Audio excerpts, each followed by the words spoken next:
Ma famille me met de côté pour toutes les vacances familiales depuis plus de 10 ans. Forcément, quand j'ai décidé de partir en vacances tout frais payés, sans eux, ça a été le drame. J'ai 28 ans, et chez nous, c'est sacré. Chaque année, ils organisent de grands voyages. L'an dernier, 2 semaines à Hawaï. L'année d'avant, 3 semaines en Europe. Ils ont même un groupe WhatsApp baptisé Family Adventures, où tout se décide entre eux, ma mère, mon père, ma sœur Katie, mon frère Josh et la femme de Josh, Mariana. Moi, je n'existe pas sur le groupe. La découverte de leur séjour à Hawaï, je l'ai faite grâce à Facebook, quand ma mère a posté des photos avec la légende « Vacances familiales parfaites ». Quelqu'un lui a même demandé en commentaire où j'étais, et elle a répondu « Oh, elle devait travailler ». Sauf que c'était faux, je n'avais même pas été prévenue du voyage. C'est comme ça depuis mes 16 ans. À 17 ans, ils sont partis à Disney World et m'ont prévenu la veille qu'il n'y avait plus de place à l'hôtel. À 21 ans, ils ont fait une croisière, prétextant avoir oublié de réserver une cabine pour moi. À chaque fois, une excuse différente. On pensait que t'étais débordée par tes études. Tu n'aimes pas les bateaux de toute façon. Katie avait besoin d'un moment mère-fille. Heureusement, il y a Rita, la sœur de mon père. Elle a tout compris et m'a intégrée à toutes leurs activités. Les repas du dimanche, les soirées films, même leurs petits week-ends. Son mari Tom me considère comme sa seconde fille, et leur fille Bella me présente comme sa grande sœur. Pour mon diplôme, mes parents ont préféré l'anniversaire de la copine de Josh, mais Rita, Tom et Bella se sont tapés 4 heures de route pour m'applaudir. Le mois dernier, j'ai touché une prime énorme au boulot, 20 000 $ d'un coup. J'ai donc offert à Rita, Tom et Bella des vacances de rêve au Turc et Caïcos, villa privée, majordome, location de yacht, une semaine dans un hôtel où la nuit coûte plus cher qu'un mois de salaire. J'appelle Rita et je lui demande de prévoir des congés pour tous les 3, juste en disant que c'est important. Elle accepte, sans discuter. La veille du départ, j'arrive chez eux avec tous les billets. Bella se met à sauter partout en découvrant les documents. Tom reste sans voix, limite les larmes aux yeux, et Rita répète sans cesse « Je ne peux pas accepter, c'est trop ». Je leur dis « Pas de discussion, vous êtes ma vraie famille ». Le lendemain matin, on s'envole tous ensemble en première classe, une grande première pour eux. Bella photographie tout, Tom commande du champagne juste pour fêter le moment. Et pendant le décollage, Rita me serre la main et me souffle. Tu es la fille que j'aurais rêvé d'avoir. Après 3 jours sur place, mon téléphone explose. Katie publie une histoire sur leur fameux repas d'organisation du voyage annuel. Quelqu'un lui demande en commentaire si, cette fois, je viens. Sa réponse ? Elle n'a jamais envie de participer à ce genre de truc. Sauf que la sœur de Rita, qui la suit aussi sur Instagram, tombe sur le post. Elle n'est pas dupe. Elle sait très bien ce que ma famille me fait. Elle commente « C'est drôle parce qu'elle est justement en vacances au Turc et Caïcos avec la famille de Rita. Et là, tout part en vrille. Ma mère m'appelle 15 fois d'affilée, mon père m'inonde de messages pour m'accuser de trahison familiale et de préférer des étrangers. Josh me laisse même un vocal où il me traite de pathétique sous prétexte que j'essaye d'acheter l'affection de Rita, et Mariana m'envoie un texto juste pour savoir combien ça m'a coûté. Je n'en réponds à aucun. Mais Katie pète tous les compteurs. Elle écrit directement à Rita, l'accusant sans vergogne. Tu devrais avoir honte de profiter de ma sœur, la laisser payer des vacances que tu serais incapable de te payer. Rita me transfère la capture d'écran et là, j'ai vu rouge. J'appelle Katie, je mets le haut-parleur. C'est quoi ton problème ?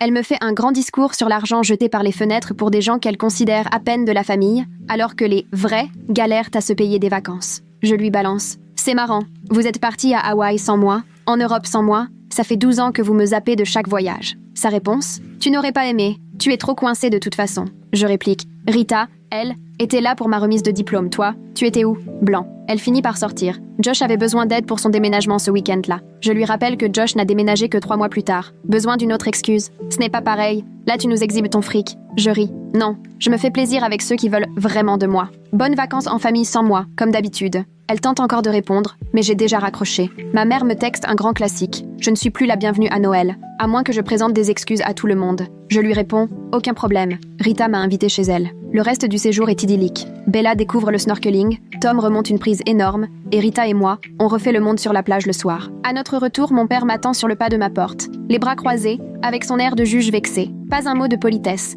Il entre comme si c'était chez lui et directement, il m'assomme de reproches. J'aurais humilié la famille, fait de la peine à ma mère avec ma comédie. Je ne dis rien, j'ouvre la porte et il me colle au basque, ferme derrière lui et enchaîne avec un sermon sur la loyauté familiale. Pour lui, Rita a toujours été jalouse de ma mère. Elle me manipule depuis des années pour me retourner contre eux. Il ose même prétendre que c'est le but de ce voyage, pour les rabaisser exprès. Je le laisse s'enfoncer 5 minutes juste pour voir où il veut en venir, puis je le coupe net. Pourquoi je n'ai jamais été invitée à Hawaï, en Europe, en croisière, à Disney, ni ailleurs. Son visage se ferme. Il a l'air perdu comme s'il découvrait lui-même tout ça. C'est presque pire qu'un sourire satisfait. Il me dévisage quelques secondes, cligne des yeux comme si je venais de lui demander de résoudre un problème insoluble. Puis il se ressaisit et change complètement de tactique. Il me fait comprendre que ses voyages s'organisaient toujours en fonction des disponibilités des autres, et affirme que, de toute façon, j'étais soi-disant trop absorbée par mes études ou mon boulot. Il prétend qu'il ne voulait pas me déranger, sous prétexte que j'étais, paraît-il, toujours débordée. Je saisis mon téléphone pour retrouver les captures d'écran. Rita m'avait envoyé des photos d'une conversation de groupe dont je n'ai jamais fait partie, le fameux Family Adventures. Je lui montre aussi les publications Facebook où maman justifiait mon absence en inventant que je devais travailler, alors que c'était complètement faux. Tout le fil de mensonges qui remonte à 12 ans défile ainsi sur l'écran sous ses yeux. Pendant qu'il découvre tout ça, son visage se ferme. Il me rend le téléphone, puis, comme si de rien n'était, change encore une fois de discours. Il prétend que je cherche le conflit pour rien, que je ressasse des rancœurs inutiles. Il va même jusqu'à dire qu'ils avaient toujours pensé que je ne voulais pas venir, puisque jamais je n'avais évoqué ces voyages. Je le regarde droit dans les yeux et je demande « Comment tu voulais que je pose des questions sur des voyages dont je n'avais même pas connaissance ?» Évidemment, il esquive, puis continue d'affirmer que j'en fais tout un drame, alors que, selon lui, ces choses arrivent dans toutes les familles. Je finis par lui dire de partir, que j'en ai assez, qu'il doit s'en aller, mais il reste planté là, debout dans mon salon, sans bouger. Il lâche alors « Il faut régler ça en famille », sous-entendu que c'est à moi de m'excuser auprès de tout le monde et de faire comme si ces 12 dernières années n'avaient jamais existé. Sans aucune gêne, il insiste sur le fait que, si je présente mes excuses pour les vacances et mon soi-disant manque de respect, on pourra passer à autre chose. Je reprends mon téléphone, appelle Rita et mets le haut-parleur avant même que ça ne sonne. Elle décroche très vite et je lui lance « Papa est chez moi. Il refuse de partir. Tu crois que Tom pourrait venir? Je sais qu'il ne fera pas de scandale devant son beau-frère. » Rita commence à dire que ce n'est pas la peine de déranger Tom, mais je la coupe en suppliant « S'il te plaît. » Et là, le visage de mon père passe de la déception à la colère. Il devient tout rouge et me désigne le portable du doigt. « Tu prends parti, tu détruis la famille en appelant Rita au lieu d'en discuter avec moi. » Il insiste encore. « Tu prouves exactement ce que je disais, qu'elle te monte la tête. » Finalement, il file vers la porte qu'il claque tellement fort que tous les cadres sur mes murs vibrent. Ma voisine, alertée par le bruit, passe la tête pour s'assurer que tout va bien. Je lui fais un signe rassurant avant de refermer ma porte et de la verrouiller. 20 minutes plus tard, Tom arrive, même si Rita lui avait dit de ne pas se déranger. Il frappe, se présente, puis fait tout le tour de l'appartement, vérifie les fenêtres et le verrou de la porte. Il me demande « Dis, ton père, il a un double des clés ?» Je le rassure « Non, je n'ai jamais donné de clés à mes parents. » Il hoche la tête, trouve que c'est une bonne chose, puis me propose de dormir sur le canapé, histoire de prévenir un éventuel retour de mon père dans la nuit. Je refuse poliment, mais je le remercie du fond du cœur. Je suis incapable de lui dire à quel point ça me touche. Il me serre dans ses bras en disant « Tu sais, tu es ma fille, toi aussi. » Puis il ajoute qu'il est fier de moi parce que, pour une fois, j'ose enfin me défendre malgré la difficulté et la peur. Je le serre à mon tour, les larmes me montent, mais j'arrive à tenir bon. Tom reste encore une bonne heure, assis à côté de moi sur le canapé, sans qu'on ait besoin de vraiment parler. Il est juste là, présent. Quand il s'en va, il me demande de promettre d'appeler au moindre souci, puis je referme derrière lui et je verrouille la porte. Impossible de trouver le sommeil. Je rumine encore et encore toutes les paroles de mon père, en me demandant si finalement ce n'est pas moi le problème, si je ne suis pas trop dure. Je passe des heures à fixer le plafond, à essayer de comprendre ce qui cloche chez moi. Puis vers 3 heures du matin, je repense à ma cérémonie de remise de diplôme. J'étais seule dans la salle, à regarder toutes les autres familles sourire sur les photos et célébrer, alors que mes parents étaient à l'anniversaire de la petite amie de Josh qu'ils connaissaient à peine. Rita, elle, a fait 4 heures de route aller-retour juste pour me voir 30 secondes sur scène. Mes parents, eux, n'ont même pas accepté de faire 20 minutes de voiture. Après ça, le doute se dissipe et je finis par sombrer vers 4 heures. À 7 heures, le réveil sonne pour le boulot. J'ai l'impression qu'un camion m'est passé dessus, mais je me lève. Je commence à préparer le café quand mon téléphone vibre. Message de Katie. J'hésite, puis j'ouvre. C'est un long roman où elle m'explique que j'ai toujours été insupportable, que je suis à l'origine de tous les problèmes familiaux. Elle déroule toute une liste d'exemples remontant à l'enfance, comme ce fameux anniversaire où, à 6 ans, j'ai pleuré parce que personne ne voulait jouer avec moi, ou encore le jour où je ne voulais pas prêter mes jouets à Josh à 8 ans. Chaque souvenir est revisité pour me faire porter le chapeau, alors qu'au fond, je n'étais qu'un enfant comme les autres. Selon elle, j'ai toujours été jalouse de sa relation avec maman et j'ai gâché les repas de famille parce que j'étais trop silencieuse ou boudeuse. Je relis tout ça 2 fois. C'est à peine croyable. Elle invente ou déforme des situations enfantines tout à fait normales pour justifier que j'ai mérité d'être mise à l'écart. Je ne réponds pas, mais je capture écran après écran et j'envoie tout à Rita. Quelques secondes plus tard, Rita rappelle et avant même que j'aie le temps de dire « allô », elle commence déjà à disséquer le message de Katie mot à mot. On passe 1 heure à tout analyser, et Rita m'explique comment Katie essaie de me manipuler, de réécrire l'histoire. Elle se souvient différemment de la plupart des événements, ou connaît les vrais dessous que Katie omet soigneusement. Pour l'anniversaire où j'aurais soi-disant pleuré, Rita était là, et se rappelle très bien que les copines de Katie m'avaient volontairement mise à l'écart, et se moquèrent de ma robe. Quant à l'épisode des jouets, c'était juste après que Josh avait cassé exprès ma poupée préférée, et malgré tout, mes parents m'avaient obligée à m'excuser auprès de lui. Plus Rita avance, plus elle est en colère, et elle ne cesse de répéter qu'elle n'arrive pas à croire à quel point Katie pousse la manipulation. Elle m'explique que c'est classique. Dans une famille, il y a toujours quelqu'un désigné pour encaisser à la place des autres, histoire d'éviter à chacun de se remettre en question. Rita me raconte que sa sœur est tombée sur des commentaires sous la publication Instagram de Katie à propos du voyage familial, et visiblement la famille élargie commence à réagir. Certains prennent ma défense, avouent s'être toujours demandé pourquoi je n'étais jamais présente aux réunions de famille. Une cousine a même demandé pourquoi je ne faisais pas partie du groupe familial, et une tante a dit qu'elle avait toujours trouvé étrange que je rate autant d'occasions de me joindre à eux. Bien sûr, ça rend mes parents fous, parce que maintenant on les interroge. On ne se contente plus de gober les excuses toutes faites de ma mère. Rita, elle, a l'air presque soulagée, et ça m'enlève un poids. Je culpabilise moins que tout ça est enfin éclaté. On finit par raccrocher. Je suis à la bourre pour le boulot, mais ça me fait vraiment du bien de savoir que Rita saisit parfaitement le petit jeu de Katie. Je viens à peine d'arriver au bureau que mon portable sonne. C'est mon père. J'hésite avant de répondre, puis je décroche, et c'est ma mère, en larmes. Elle utilise le téléphone de papa parce que j'ai ignoré tous ses appels. En pleurant, elle me lance « Tu as monté tout le monde contre nous, ils nous demandent pourquoi on t'a mise de côté et je ne sais même pas quoi répondre. » Elle ne cesse de répéter que je les fais passer pour des parents indignes, que je suis cruelle de ne pas les défendre auprès de la famille. Je la laisse vider son sac, puis je finis par dire « Je n'ai monté personne contre vous. C'est vous qui l'avez fait à force de raconter n'importe quoi sur moi pendant 12 ans. » Immédiatement, elle se défend, prétend qu'ils n'ont jamais menti, qu'ils ne voulaient tout simplement pas m'embêter avec des voyages qui ne m'auraient soi-disant pas plu. Je lui réponds que ce n'est pas vrai non plus, puis je raccroche avant qu'elle ait le temps d'en rajouter. Pour la première fois depuis le début, je ne me sens plus à côté de la plaque d'être blessée par leur attitude. L'après-midi, Josh me laisse un message vocal et je comprends tout de suite que mes parents lui ont dicté ce qu'il devait dire. Il débite tout un monologue sur le pardon dans la famille, l'importance d'aller de l'avant ensemble, tourner la page, penser les blessures. Il ne mentionne jamais ce que mes parents ont pu faire de mal, il n'admet pas une seule fois que j'ai été écartée, il n'y a surtout aucune excuse. Juste de grands discours sur les liens familiaux et la nécessité de dépasser nos différends. Le message dure facilement 5 minutes, et on sent qu'il n'est pas à l'aise, comme s'il se rendait compte lui-même que ça sonnait faux, mais qu'il s'exécutait quand même. Je lui envoie alors un message. Une seule question. Est-ce que tu savais que je n'étais pas invitée à Hawaï? Pas de réponse pendant 6 heures. Je commence à penser qu'il va simplement faire comme si de rien n'était. Mais finalement, il finit par m'écrire « Maman a dit que tu devais travailler. » Point final. Ça en dit long sur sa façon de voir les choses ou sur son envie d'éviter toute prise de conscience. Dimanche arrive et, comme toutes les semaines, Rita me propose de venir dîner. Ça fait des années que je viens à ses repas. C'est devenu mon vrai rituel du dimanche. Bella est surexcitée quand j'arrive parce qu'elle a fait développer toutes les photos des vacances et veut absolument me les montrer une à une. On les étale sur la grande table pendant que Rita s'affaire en cuisine.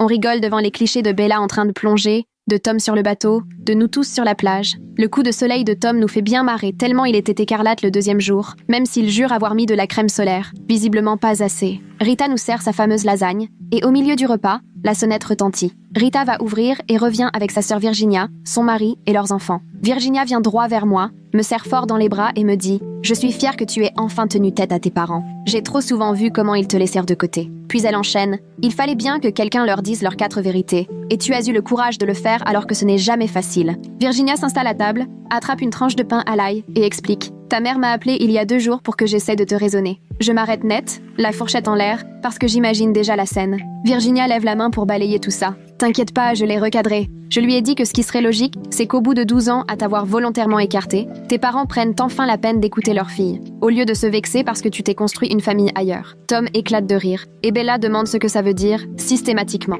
Rita lui explique. C'est quand on fait exprès, encore et encore. Bella hoche la tête, tranquille, comme si c'était évident. Le mari de Virginia renchérit. « Je n'ai jamais compris pourquoi tes parents te traitaient comme ça. Je suis content que tu aies enfin réagi. » Même les petits hochent la tête. Et je me rends compte qu'eux aussi ont senti qu'il y avait un truc qui clochait. Un silence passe. Je sens un nœud dans la gorge. Ces gens-là, ils ne sont pas de ma famille de sang, mais ils sont là depuis des années. Et ils ont toujours vu quand on m'excluait. Ça les touche bien plus que mes propres parents. Virginia me prend la main, et je dois lutter pour ne pas fondre en larmes devant tout le monde. Rita remarque mon émotion et propose aussitôt le dessert. Qui veut une boule de glace avec sa tarte? Tout le monde reprend la conversation comme si de rien n'était, et la tension retombe, même si je reste toute retournée à l'intérieur. Après le dîner, alors qu'on range la table, Bella s'approche et me demande « Tu viens chez nous pour Noël cette année ?» Je ne m'y attendais pas du tout, je n'avais encore rien confirmé. Je regarde Rita qui est plongée dans la vaisselle. Je réponds à Bella « Ça me ferait vraiment plaisir de passer Noël avec vous, si l'invitation tient toujours. » Rita laisse retomber son assiette dans l'évier, se retourne d'un bond et lance « Mais évidemment que tu es invitée. J'espérais que tu dirais oui. » Elle enchaîne aussitôt sur le menu, me demande ce que j'aime manger à Noël. Tom s'amuse. « Rita, Tu sais, elle pense à Noël depuis le mois de juillet. Bella bondit de partout, ravie à l'idée qu'on fera des biscuits ensemble et qu'on regardera des films de Noël. Virginia annonce qu'elle amènera sa fameuse purée de patates douces et d'un coup, tout le monde s'active pour organiser la fête. Je me retrouve là, les bras chargés d'assiettes sales, et je me dis que j'ai peut-être enfin trouvé ma place. Les jours qui suivent sont plutôt tranquilles. Je vais au boulot, je rentre le soir, j'évite d'ouvrir les messages de ma famille quand je vois leur nom s'afficher. Exactement une semaine après le dîner, mon téléphone vibre pendant la pause de midi. Un message de ma mère. J'hésite, puis la curiosité l'emporte. Elle m'annonce qu'ils organiseront Noël sans moi, puisque j'ai, paraît-il, pris ma décision. Aucune excuse, rien sur ce qui aurait pu mal se passer. Simplement la confirmation que je reste à l'écart, et qu'en gros, il faudrait que ce soit moi qui m'excuse. Je relis ce message un long moment, partagé entre l'envie de tout expliquer, d'argumenter à n'en plus finir, et la certitude que ça ne servirait à rien. Finalement, je me contente de répondre. Très bien, bonne fête. J'appuie sur envoyer et je continue de manger mon sandwich. En revenant à mon bureau une heure plus tard, mon téléphone vibre à nouveau. C'est Rita. Ça va? Je comprends qu'elle a dû apprendre pour le message, d'une manière ou d'une autre. Je lui dis que oui, et tout de suite, elle me propose de venir me chercher après le travail. À 17h, en sortant, je la vois déjà garée devant. Je monte, elle me prend la main, sans poser de questions ni me dire comment je dois me sentir. Elle me rappelle juste qu'ici, j'ai une famille qui tient vraiment à moi. On file chez elle, Tom s'occupe du dîner, Bella vient me serrer dans ses bras comme d'habitude. Tout semble normal, apaisant, et je comprends enfin ce que ça veut dire, avoir une vraie famille. À ce moment-là, le boulot devient presque une bulle d'air frais. Je me plonge dans mes dossiers, les réunions. Un après-midi, ma chef passe me voir et me dit que j'ai l'air plus légère, que je suis plus concentrée et vraiment présente aux réunions. Je lui explique que je règle quelques histoires de famille. Elle acquiesce en souriant, comme si elle comprenait. Plus tard, en prenant un café à la salle de pause, je réalise qu'elle a raison. Avoir osé me protéger m'a enlevé un poids dont je n'étais même pas consciente. Je ne passe plus mes journées à me demander pourquoi ma famille ne veut plus de moi. Je sais désormais pourquoi, et je comprends que finalement ce n'est pas à cause de moi. Le lendemain matin, pendant le petit déjeuner, je fais défiler les réseaux sociaux et je tombe sur la dernière publication de Katie. Une série de photos de ce qu'elle appelle la réunion familiale pour préparer Noël. On y voit mes parents, Josh et sa femme, installés autour de la table avec carnet et agenda. Katie a identifié tout le monde, sauf moi. Elle a même tagué des cousins qui ne sont pas là. L'exclusion est tellement flagrante que ça en serait presque risible. Oui, ça pique, ce sentiment brutal d'être mise à l'écart. Mais je repense aussi à toutes les fois où ils sont partis à Hawaï sans me prévenir, ou ont préféré une soirée entre copines à ma remise de diplôme. Désormais, je prépare Noël avec des gens qui ont fait 4 heures de route rien que pour me voir marcher sur scène. Je referme l'appli et finis de manger. Le week-end venu, je retourne chez Rita pour aider Bella sur un projet d'école. On construit un volcan en papier mâché. Il y en a partout. Soudain, Bella me regarde très sérieusement et me demande si elle peut m'appeler sa sœur, parce que c'est ce que je représente vraiment pour elle. Je lui dis que ce serait un honneur. Elle me saute au cou et la colle nous recouvre toutes les deux. Rita entre à ce moment-là, nous voit serrées l'une contre l'autre, les yeux embués d'émotion. Pas besoin de mots pour comprendre ce que ça veut dire pour elle. Tom arrive en demandant ce qui se passe, et Bella crie à tout le monde que je suis officiellement sa sœur. Tom sourit, affirme qu'il a toujours su que je faisais partie de la famille. On termine notre volcan, on commande des pizzas, et tout semble parfait. Lundi matin au travail, alors que je mange à mon bureau, la standardiste m'appelle, un peu inquiète. Elle m'explique que quelqu'un souhaite me voir. Je lui demande qui, et elle me répond « Votre père ». Mon cœur s'arrête. J'inspire à fond, et je lui demande s'il cause des problèmes. Elle me rassure « Non, mais il veut absolument me parler ». Je lui demande de prévenir la sécurité, et précise que je ne souhaite pas le voir. Un silence, puis elle me répond qu'elle va s'en occuper. J'entends ses voix en fond, puis elle revient, et me dit que la sécurité est avec lui, qu'ils veulent savoir si je compte le recevoir. Je dis non, plus fermement. C'est à cet instant que je réalise que j'ai le droit de fixer mes propres limites, que je ne suis pas obligée de le voir simplement parce qu'il s'est déplacé. La standardiste me promet de gérer la situation et raccroche. J'essaie de me replonger dans mon travail, mais mes mains tremblent. 10 minutes plus tard, elle me rappelle. Mon père est reparti, mais il a laissé une lettre à la sécurité. Elle me demande si je veux qu'elle me l'apporte. J'accepte. Elle arrive peu après avec une enveloppe cachetée, m'adresse un regard plein de compassion puis repart. J'ouvre l'enveloppe. La première ligne dit que je brise le cœur de ma mère et que je détruis la famille. Je n'en lis pas plus. Je replie la lettre, traverse jusqu'à la salle de pause et la jette à la poubelle. J'en ai fini de porter le poids de leur choix. Ce week-end, Tom m'appelle pour me proposer de l'accompagner à la pêche samedi matin. Il m'avoue qu'il y va d'habitude en solo, mais que ça lui ferait plaisir de partager ça avec moi. Je n'ai jamais mis les pieds à la pêche, mais j'accepte sans hésiter. Ça me touche qu'il veuille m'inclure dans son quotidien, pas seulement lors des grands moments. Samedi matin, je le retrouve donc au bord du lac. Il est 6 heures. Il fait un froid de canard et le brouillard recouvre tout. J'ai dû enfiler les vêtements que Rita m'a prêtés, faute de mieux pour pêcher ce matin-là. Tom, sans un mot sur mon accoutrement, me tend gentiment le thermos de café. On charge nos affaires dans le bateau et on s'éloigne sur le lac, enveloppé de silence, seulement troublé par le ronron du moteur et quelques chants d'oiseaux. Tom coupe le moteur et on se laisse porter un moment. Il commence à préparer les cannes, me montre comment lancer la ligne, ses mains guidant les miennes, tout en douceur. Quand je m'y prends mal et que le fil s'en mêle, il défait les nœuds patiemment sans un reproche, m'encourage à recommencer. On reste longtemps ainsi, à savourer ce silence tranquille, bercé par le clapotis de l'eau contre la coque. Puis Tom se lance dans des souvenirs d'enfance partagés avec Rita et mon père. Leur cabane dans les bois derrière la maison, Rita qui laissait toujours mon père jouer au chef malgré son statut d'aîné, les étés à la ferme de leurs grands-parents, mon père jaloux des compliments adressés à Rita pour son sérieux. Il me confie que mon père a toujours cherché à rivaliser avec Rita, à prouver qu'il valait autant qu'elle, si ce n'est plus, que les parents les préféraient parce qu'elle était posée et serviable, et que mon père ne s'en est jamais remis. Il me glisse, les yeux dans les miens, que peut-être mes parents m'ont tenu à l'écart parce que je leur rappelle trop Rita, ou bien parce qu'ils voyaient combien Rita m'aimait et que ça remuait des choses chez mon père. Sa remarque me remue, parce qu'au fond, tout colle. Katie est tout le portrait de ma mère, de ses longs cheveux blonds à ses traits fins. Josh, lui, tient de mon père, voulant tout maîtriser et attirer l'attention. Et moi, depuis toujours, on me répète que je ressemble à Rita, calme, réfléchie, attentive aux autres. Peut-être est-ce précisément cela qui a fait que mes parents m'ont rejetée, qu'à chaque fois qu'ils posèrent les yeux sur moi, ils voyaient la sœur de mon père, pas leur fille. Je laisse tout cela mijoter, plonger dans mes pensées,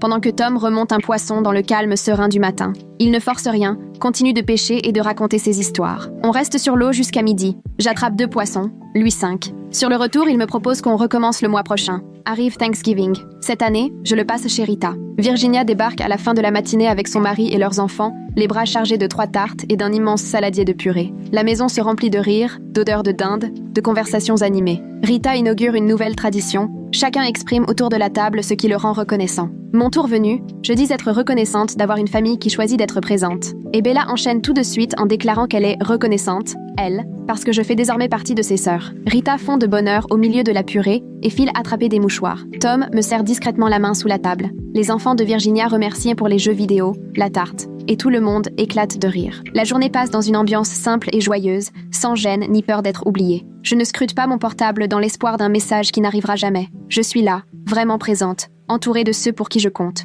Plus tard ce soir-là, chez moi, Virginia m'envoie une capture d'écran. Ma mère a envoyé un message groupé à toute la famille où elle se plaint de la difficulté passée à fêter quand certains oublient leurs racines et les liens familiaux, sans jamais écrire mon prénom. Mais c'est limpide que ça me vise. Virginia voulait juste que je sache, mais elle insiste. Ne laisse pas ça tout gâcher. Étrangement, je ne ressens pas de colère, mais plutôt de la tristesse pour ma mère qui a préféré s'apitoyer dans des messages culpabilisants plutôt que profiter de sa famille, ce jour-là. Plusieurs répondent, et Virginia m'envoie aussi ses messages. La cousine de mon père réplique qu'elle a vu comment on m'a traité ces dernières années et que ma mère ferait mieux de se regarder en face. Le frère de Rita avoue s'être toujours demandé pourquoi je n'étais jamais invitée aux sorties familiales. Un cousin ajoute que, justement, Rita et sa famille semblent ravis de toujours m'accueillir. Ma mère, elle, reste muette. Quelques jours plus tard, Virginia m'écrit que ma mère a disparu des réseaux sociaux, visiblement vexée que personne ne prenne sa défense, persuadée que tous s'accorderaient à la décréter victime face à l'ingratitude et la difficulté que je représente. Mais à la place, on lui demande des comptes, on la questionne sur ses 12 années d'exclusion.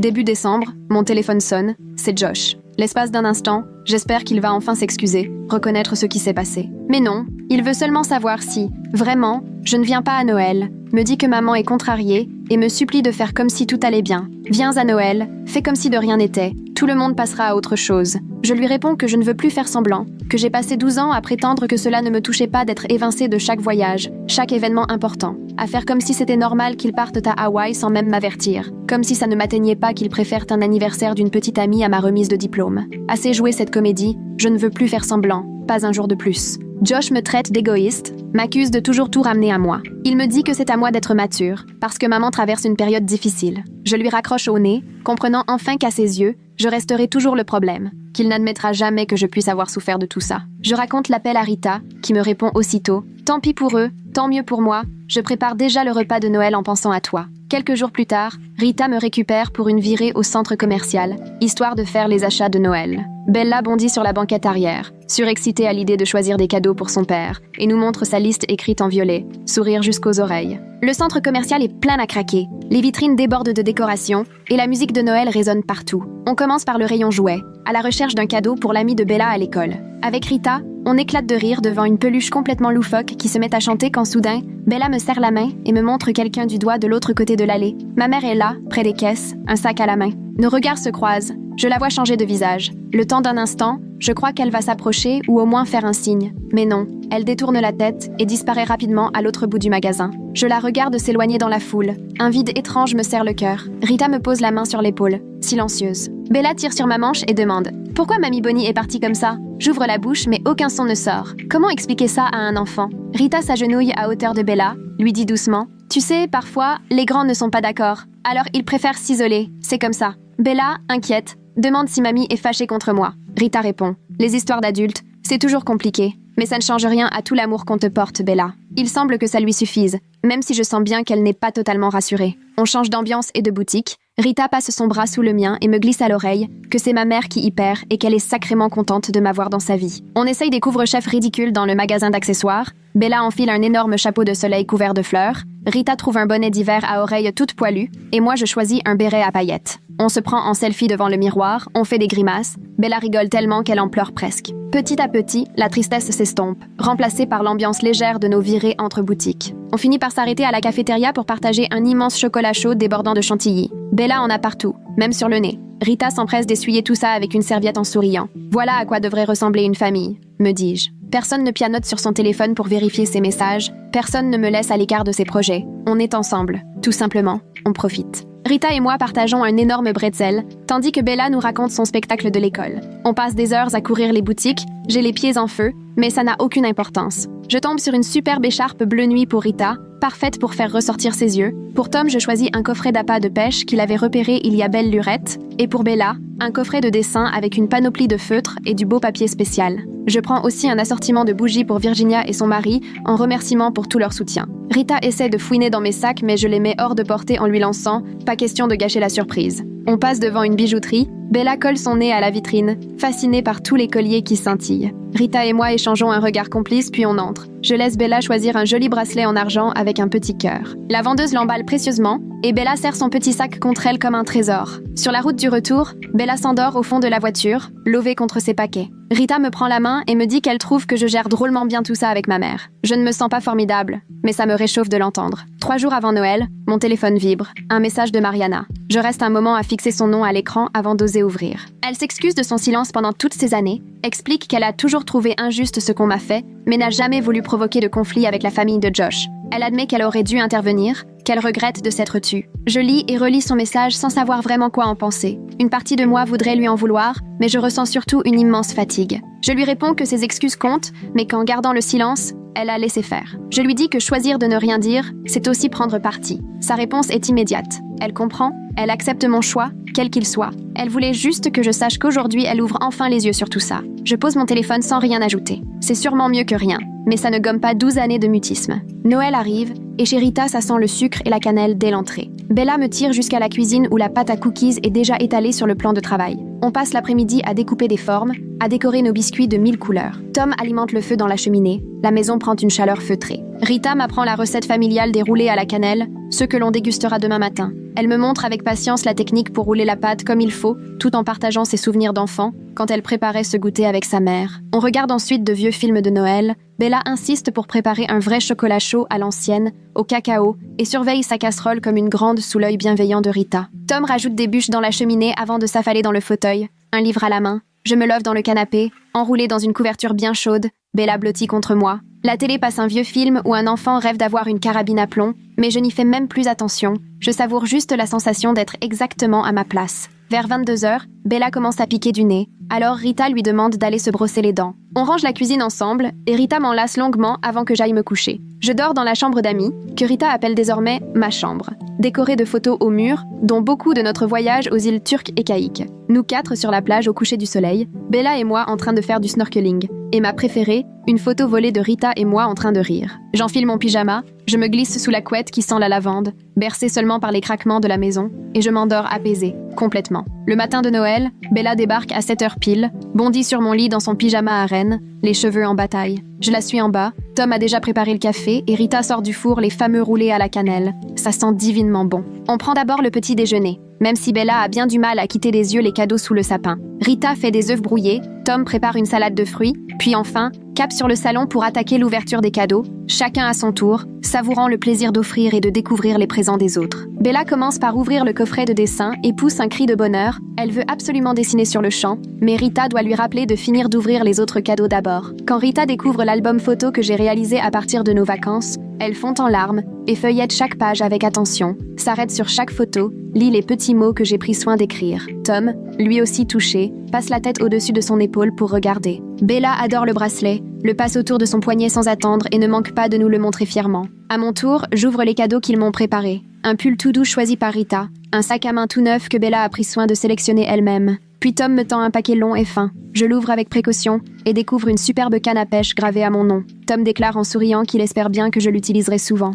Ce n'est pas qu'un simple cadeau, mais une vraie promesse. La preuve que, dorénavant, je fais partie de leur quotidien. Je le serre dans mes bras, les larmes me montent aux yeux, mais, pour une fois, peu m'importe. Je suis enfin chez moi, entourée de ma famille. Vers midi, Virginia arrive avec Nathaniel et leurs enfants, les bras chargés de plats. Elle me prend dans ses bras, me serre fort et me glisse à l'oreille qu'elle est sincèrement heureuse que je sois là, à ma juste place. La maison se remplit vite, tout le monde se met à installer la grande table de la salle à manger. Virginia apporte un plat monumental de gratin de haricots verts et Nathaniel entre fièrement avec sa dinde fumée. Les enfants courent partout derrière Bella, qui leur montre tous ses cadeaux avec enthousiasme. Rita distribue les corvées, la cuisine prend des allures de ruche, dans un désordre joyeusement maîtrisé où chacun réchauffe un plat, surveille une casserole, remue une sauce. J'aide Virginia à dresser la table. Elle me confie tout à coup qu'elle est fière de me voir enfin prendre ma vie en main. Nathaniel tranche la dinde pendant que Tom fait circuler les verres. On finit par se presser autour de la table, qui déborde littéralement de monde. Et pourtant, la présence de chacun y a toute sa place. Personne ne manque et tout le monde compte. Chaque invité a apporté quelque chose, que ce soit un plat ou sa bonne humeur. Rita prononce un remerciement bref mais sincère, et très vite les plats passent de main en main. La conversation coule d'elle-même, les éclats de rire et les anecdotes fusent de part et d'autre sans discontinuer. Bella est assise à mes côtés et ne cesse de remplir mon assiette en prétextant qu'il faut tout goûter. Je prends alors le temps de regarder tous ces visages réunis autour de moi et je comprends, avec une évidence douce, que voilà ce qu'est un véritable repas de famille. Mon téléphone, oublié au fond de ma poche, reste silencieux. Je le consulte une fois pendant le dessert. Toujours rien. Pas de message de ma mère ni de mon père, pas d'appel de Katie ou Josh, pas même un banal « Joyeux Noël ». Ça me serre un peu le cœur, cet écran vide. Mais je relève la tête et retrouve cette tablée de gens qui ont fait le choix d'être là, avec moi. Ma famille biologique fête Noël ailleurs, sans moi, et ça ne semble poser problème à personne. Je doute même qu'ils pensent à moi à cet instant. Ce constat s'installe tranquillement en moi. C'est douloureux, bien sûr, mais étonnamment limpide. Pour eux, il vaut mieux avoir raison que préserver une relation. Ils préfèrent m'exclure et se justifier, plutôt que d'admettre leur tort ou de chercher à réparer. Le silence de mon téléphone résume tout ce que j'ai besoin de savoir sur la place que j'occupe dans leur vie. À la fin du repas, tout le monde met la main à la pâte pour ranger, puis on se retrouve au salon autour du café et du dessert. Rita m'entraîne à l'écart dans le couloir, profitant du tumulte, et me glisse une petite boîte emballée en murmurant d'ouvrir tout de suite. À l'intérieur, une clé en argent montée sur un porte-clés tout simple. Un mot, écrit de la main de Rita, l'accompagne. « Tu auras toujours une maison ici ». Les larmes montent aussitôt. Je la regarde et elle me serre très fort. Cette fois, je laisse aller mes larmes, sans retenue. Ce ne sont plus des pleurs de tristesse mais de soulagement. Toutes ces années passées à me sentir rejetée, à trouver 1000 excuses pour eux, à me demander ce qui clochait chez moi. Tout ça s'effondre pendant que Rita me serre et me caresse doucement le dos. Elle me souffle que je suis sa fille, dans tout ce qui compte, que cette maison restera toujours la mienne. Je pleure de plus belle, parce que j'avais tant besoin d'entendre ces mots-là. Lorsqu'enfin je parviens à sécher mes larmes, mon visage est bouffi de rougeur, mais je me sens soudain infiniment plus légère, comme si j'avais enfin posé un fardeau que je portais depuis bien trop longtemps. Rita m'essuie le visage avec tendresse, puis nous rejoignons les autres, qui ne posent aucune question sur mes yeux rouges. On me fait juste une place sur le canapé et on me glisse une tasse de café entre les mains. Une semaine plus tard, Rita organise le réveillon du Nouvel An et invite tous ses amis. Peu à peu, la maison se remplit de couples et de familles que je ne connais pas encore. Une femme prénommée Sarah vient me saluer, elle avoue avoir beaucoup entendu parler de moi et explique que Rita parle sans cesse de sa deuxième fille. Un autre couple arrive, le mari me confie que Rita leur a montré les photos de nos vacances et qu'ils avaient trouvé ça fantastique. Je rencontre ainsi une multitude de gens qui connaissent déjà une partie de mon histoire. Ils savent que j'ai obtenu mon diplôme, que Rita a traversé la moitié du pays pour assister à la cérémonie, que je viens souvent les dimanches soirs manger ou regarder des films. Ils me parlent des îles turques et caïques et même de la canne à pêche offerte par Tom. Ces gens-là entendent parler de moi depuis des années, alors que, moi, j'ignorais totalement que je faisais partie de leur cercle. Depuis le début, Rita me présente à tous comme un membre à part entière de sa famille. Je réalise soudain que j'étais chez moi ici bien avant que j'en sois consciente. Je n'ai pas simplement été adoptée, il y a quelques mois, le jour où je suis partie en vacances avec eux. Dans son cœur, Rita m'a toujours considérée comme sa fille et ne s'en est jamais cachée. Un peu à l'écart, Tom me rejoint et me sentant émue, il me demande si tout va bien. Je lui explique que je viens seulement de comprendre que j'avais une famille ici, depuis si longtemps, sans jamais l'avoir vraiment réalisé. Il me sourit doucement et me répond qu'ils attendaient simplement que je m'en rende compte moi-même. Lorsque minuit approche, tout le monde se retrouve au salon, une coupe de champagne ou de jus pétillant à la main. Bella court partout pour s'assurer que chacun a bien son verre. Tom allume la télé pour suivre la descente de la boule à Times Square. On compte tous ensemble les dernières secondes. Et à minuit, des éclats de joie fusent de toutes parts. Tout le monde trinque et se congratule. Rita lève son verre et s'écrie « À de nouveaux départs et à la famille ». Chacun boit, s'embrasse, Bella rayonne, ravie d'être restée debout aussi tard, et me tombe dans les bras pour me faire promettre de repartir bientôt tous ensemble en vacances. Tom débarque en lançant sur le ton de la plaisanterie. Cette fois, tu n'as pas le choix, tu restes avec nous, que ça te plaise ou non. Je lui réponds en souriant que je n'ai jamais été aussi ravie d'être coincée avec quelqu'un. La fête se prolonge jusqu'à presque 2 heures du matin, chacun des invités partant à son rythme. J'aide Rita et Tom à remettre un peu d'ordre pendant que Bella s'endort tranquillement sur le canapé. Lorsque la maison retrouve enfin son calme, Rita me serre tendrement dans ses bras pour me dire bonne nuit, et je rentre chez moi le cœur plein d'un bonheur nouveau pour moi. En janvier, une lettre de l'avocat de mes parents arrive. Mes mains tremblent en l'ouvrant, persuadée que je vais y trouver quelque chose d'hostile ou de désagréable. Mais non, il ne s'agit que de documents administratifs au sujet d'une fiducie familiale, créée il y a des années par ma grand-mère. Le ton est glacial, purement professionnel. Ils expliquent qu'il leur faut ma signature pour finaliser la répartition. Aucune phrase personnelle, pas un mot de mes parents, rien qui laisse penser qu'ils tiennent encore à moi ou aimeraient me parler. Seulement des papiers à régler, comme si je n'étais qu'un nom de plus dans la liste des bénéficiaires, traité avec froideur. Cette indifférence me fait paradoxalement plus mal que s'ils avaient pris la peine de m'écrire quelque chose de blessant. Au moins, ça aurait démontré qu'il restait une énergie, même négative. Là, non. Ils avancent dans leur vie et moi, je ne suis plus qu'une case administrative à cocher. Je pose la lettre sur le plan de travail et la fixe longuement. Puis, je commence à faire des recherches pour trouver un avocat spécialisé dans les successions et les fiducies familiales, et passe quelques appels. J'en trouve un qui répond à mes questions et je prends rendez-vous pour la semaine suivante.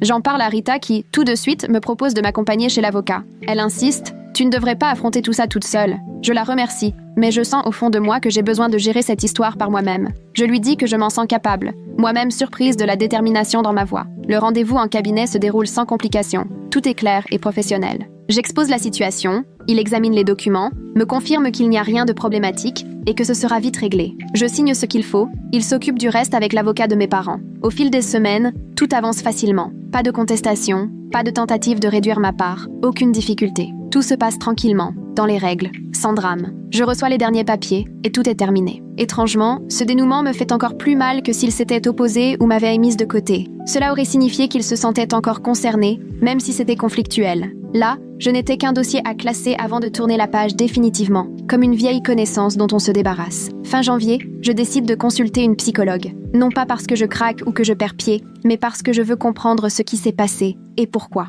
Je veux être sûre de ne pas traîner cette souffrance dans mes futures relations, de ne pas reproduire l'histoire. Ma psy est une femme d'une 50aine d'années, bienveillante et perspicace, qui trouve toujours les questions justes. Je lui confie ses 12 ans d'exclusion, le voyage avec Rita, tout ce qui s'est enchaîné après. Elle me demande ce que je ressens aujourd'hui, vis-à-vis du fait d'avoir investi dans la famille de Rita, plutôt que dans la mienne. Je lui explique que, pour moi, c'était le seul vrai choix possible. Elle acquiesce d'un signe de tête et me dit « Choisir la famille de Rita, c'est faire preuve d'amour envers toi-même. Tu as su reconnaître qui t'appréciait et tu as pris la décision de donner ton temps, ton énergie et ton affection à ceux qui te les rendent, pas à ceux qui t'ont montré à maintes reprises qu'ils ne voulaient pas de toi. » Nous discutons ensuite des schémas familiaux, des dynamiques compliquées, des raisons pour lesquelles certains parents ont tant de mal à aimer certains de leurs enfants. Elle m'aide à voir que le comportement de mes parents parle surtout d'eux, pas de ma propre valeur. Peu à peu, je sens que j'avance, que je ne garde plus tout à l'intérieur, que j'arrive enfin à traiter les choses sainement. Arrive la Saint-Valentin. Bella débarque à la maison avec une immense carte qu'elle a fabriquée pour moi. Il y a des paillettes, des autocollants, des dessins de nous deux partout. Sur le devant, elle a écrit en grosses lettres « Meilleure grande sœur du monde », entourée de petits cœurs. À l'intérieur, elle me confie qu'elle m'aime très fort et qu'elle ne pourrait pas rêver meilleure grande sœur. Je la prends dans mes bras et lui répète combien je l'aime aussi. Après son départ, j'accroche la carte sur mon frigo, à côté des photos de notre voyage aux Turques et Caïques. Une de nous 4 sur la plage, une autre où Bella et moi faisons du snorkeling. Chaque passage devant le frigo me rappelle à quoi ressemble une vraie famille. Une semaine après la Saint-Valentin, Rita m'appelle et me propose une escapade entre filles. Elle aimerait m'emmener dans la petite ville où elle et mon père ont grandi, pour partager avec moi les souvenirs heureux d'avant que tout ne devienne compliqué. Nous passons une soirée entière autour de sa table de cuisine à feuilleter de vieilles photos et à planifier le séjour. Elle me montre une photo d'elle et de mon père enfant, devant un vieux diner connu pour ses milkshakes, et me raconte des souvenirs d'enfance pleins de tendresse, à l'époque où ils étaient très proches et veillaient l'un sur l'autre. Je réserve un bed and breakfast pour un long week-end en avril, et Rita semble toute excitée, comme une enfant qui prépare une aventure. En mars, ma chef me convoque pour m'annoncer que je suis promue analyste senior, assortie d'une belle augmentation. Après avoir quitté le bureau, la première personne à qui j'annonce la nouvelle, c'est Rita. Elle pousse un cri de joie qui m'oblige presque à éloigner le téléphone, puis commence aussitôt à organiser un dîner pour marquer le coup. Le soir même, Rita, Tom et Bella m'emmènent dans ce charmant restaurant italien du centre-ville. Tom commande une bonne bouteille de vin, se lève pour porter un toast et annonce fièrement à toutes les tables alentours « Ma fille vient d'être promue !» Il exprime toute la fierté qu'il ressent pour la femme que je suis devenue, la force et la grâce dont j'ai fait preuve face à l'adversité. Bella ajoute que je suis la meilleure grande sœur qu'on puisse souhaiter, et Rita glisse sa main dans la mienne par-dessus la table. Le serveur arrive avec un dessert surmonté d'une bougie, et tout le restaurant entonne une chanson. Ce soir-là, je publie une petite annonce sur les réseaux sociaux. J'évoque rapidement ma promotion, sans entrer dans les détails. 2 jours plus tard, Katie m'envoie un message pour me féliciter, comme si tout était parfaitement normal. On aurait dit 2 sœurs qui se parlent régulièrement, alors qu'on ne se donne plus de nouvelles depuis des mois. Son message est froid et distant, du genre que l'on adresserait à une vague connaissance. Je le lis, j'hésite un instant à répondre, puis je referme la conversation et efface aussitôt la notification. Il y a des liens qu'il vaut mieux laisser se déliter, et cela me convient très bien ainsi. Je ne ressens aucune obligation de lui répondre sous prétexte que nous avons le même sang. 6 mois après notre séjour aux îles Turques et Caïques, je suis sur la terrasse de chez Rita, à regarder Bella tourner dans l'herbe du jardin. Tom prépare des burgers au barbecue, Rita me tend un verre de citronnade et s'installe à côté de moi. Nous discutons de notre escapade prévue le mois prochain dans leur ville natale, et Bella réclame déjà de retourner à la plage. Mon téléphone reste bien rangé dans ma poche. Désormais, ceux qui comptent vraiment sont là, près de moi. Je partage avec eux les dîners du dimanche, les soirées cinéma, les pauses café spontanées, une vie de famille dont je fais véritablement partie. Rita, Tom et Bella ne manquent jamais une occasion de célébrer mes réussites, de me soutenir dans les moments plus sombres, et jamais je ne me sens de trop à leur côté. Aujourd'hui, ma vie a la profondeur et la chaleur que je n'avais jamais connues, après tant de temps à courir derrière l'affection de personnes incapables d'en donner. J'ai compris que la famille, ce n'est ni le sang, ni une quelconque obligation, ni un nom sur un livret de famille. Ce sont ceux qui choisissent, jour après jour, de t'offrir une place chez eux, à leur table, sans que tu n'aies jamais à le demander. Je le sais désormais, et je n'ai jamais été aussi épanouie.